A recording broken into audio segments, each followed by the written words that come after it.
മഹേന്ദ്രന്റെ ബന്ധുക്കൾ ആരെങ്കിലും ഉണ്ടെങ്കിൽ കയറി കാണാം. ഞാനൊന്ന് എന്റെ മോനെ കയറി കണ്ടിട്ട് വരാം.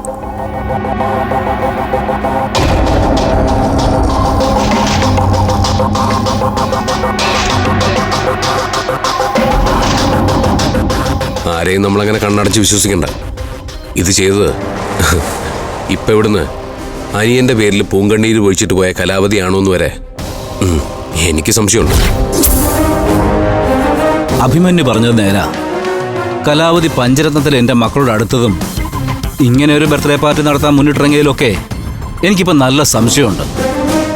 ഇനിയിപ്പോ പ്രശ്നക്കാരനായ സ്വന്തം അനിയനെ ഒതുക്കാൻ വേണ്ടി കലാവതി പ്ലാൻ ചെയ്ത ഓപ്പറേഷൻ തന്നെ ആയിരിക്കും ഇത്. ഒന്നും പറയാൻ പറ്റില്ല വിവേകെ. കലാവതി ആർക്കെതിരെ എപ്പോൾ എന്ത് ചെയ്യുമെന്ന് ഈശ്വരന് പോലും പ്രവചിക്കാൻ പറ്റില്ല. ഈ കലാവതി എന്ന് പറയുന്നതേ ഒരു ദുരൂഹത, ആർക്കും പൂർണ്ണമായിട്ട് മനസ്സിലാക്കാൻ പറ്റാത്തൊരു ജന്മം.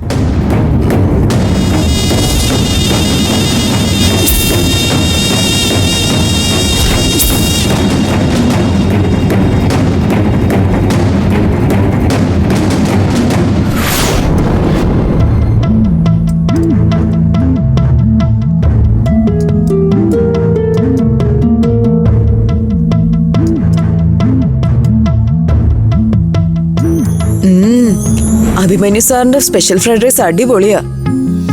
ഇതിന് ഇത്രയും രുചിയുണ്ടെന്ന് അറിഞ്ഞിരുന്നെങ്കിൽ ഞാൻ പൊറോട്ടയും ചിക്കൻ കറി ഒഴിവാക്കി ഫ്രൈഡ് റൈസ് ആക്കിയേനെ.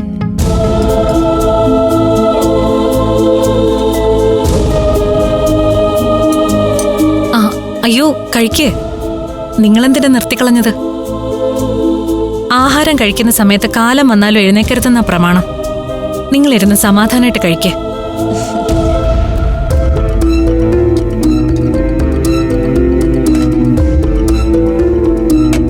ഫുഡൊക്കെ ഒരുപാട് ബാക്കിയുണ്ടല്ലോ, പ്രത്യേകിച്ച് ഫ്രൈഡ് റൈസ്. അയ്യോ, അപ്പൊ ഈ ബാക്കി വന്ന ഫുഡൊക്കെ എന്ത് ചെയ്യാം അമൃതേച്ചി? എന്തായാലും വേസ്റ്റ് ആക്കി കളയാൻ പറ്റില്ല. രാത്രിയിൽ ഇപ്പൊ ഇത്രയും നേരമായില്ലേ. നീനു, ബാക്കി വരുന്ന ഫുഡ് ഫ്രീസറിൽ വെച്ചേരെ. അത് പാക്ക് ചെയ്ത് രാവിലെ ശരണാലയത്തിൽ എത്തിച്ചാൽ മതി.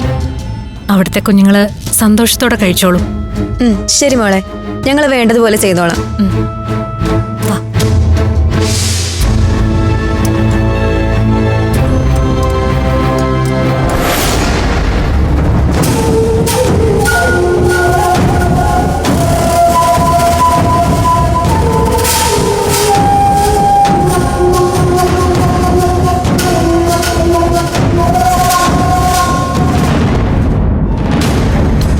അഭിയേട്ടൻ പറഞ്ഞതുപോലെ ഈ പൊട്ടിത്തെറിയെക്കുറിച്ച് നമ്മൾ അന്വേഷിക്കണം.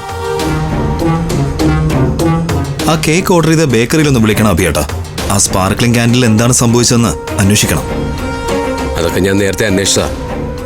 ബേക്കറിക്കാരുണ്ടാക്കിയത് കേക്ക് മാത്ര. സ്പാർക്ലിംഗ് ക്യാൻഡില് അവർ പുറത്തുനിന്ന് വാങ്ങിച്ചതാ. അത് വാങ്ങിയ കടയുടെ അഡ്രസ്സും ഫോൺ നമ്പരും അയാൾ എനിക്ക് തന്നു.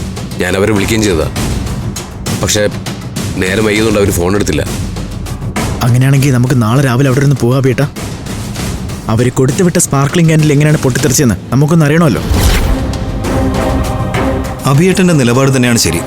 ബർത്ത്ഡേ പാർട്ടിയിൽ എന്താണ് സംഭവിച്ചതെന്ന് നമുക്ക് അന്വേഷിക്കണം. ഉറപ്പായിട്ടും. പക്ഷേ അന്വേഷണം നടത്തേണ്ടത് നമ്മളല്ല, പോലീസാ.